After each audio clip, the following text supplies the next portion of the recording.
عمالين كل مرة نتكلم على مين اللي عايز يخس وعايزين تخسوا ازاي واعمل ايه عشان اخس والكلام ده كله. الناس بقى اللي عندها نحافة او مش عاجبها شكلها وعايزة تتخن تعمل ايه؟ الاول لازم نعمل التحاليل بتاعتنا كلها ويمكن كمان اكتر من بتوع السن. ليه؟ لان ممكن يكون في ديدان مثلا، فالديدان دي بتتغذى على الاكل اللي انت بتاكله. انت حضرتك ما بتاكلش.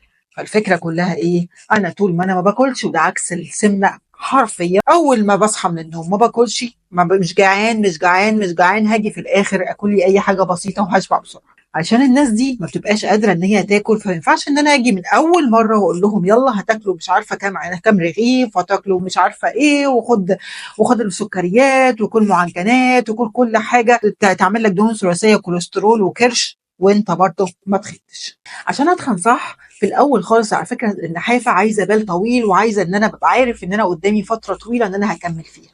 طيب هعمل ايه؟ اول حاجه اسمها اشرب سعرات. في مشروب كده احنا بنعمله للنحافه وبنقول لهم يكملوا عليه تقريبا شهر.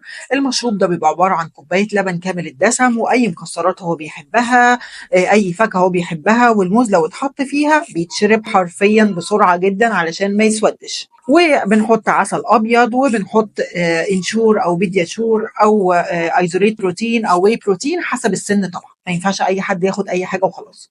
وبضربهم كلهم على بعض وباكلهم 3 مرات، وبعد بشربهم 3 مرات. اول ما اصحى من النوم بشرب المشروب ده، وبعدها بسنتين باكل وجبتي ايا كانت، وبعدين بشرب المشروب ده، وبعدين بعدها بساعتين باكل وجبتي، وهكذا لغايه لما اخلص.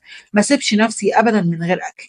الفترة الأولانية أنا مش محتاجة الأكل، أنا محتاجة أوسع معدتي وأخليها تجوع، بإن أنا كل ساعتين يا بشرب المشروب يا باكل الوجبة بتاعتي. وبلعب رياضة طبعا عشان ما يطلعليش كرش، وابتدي إن أنا أزود عضلات.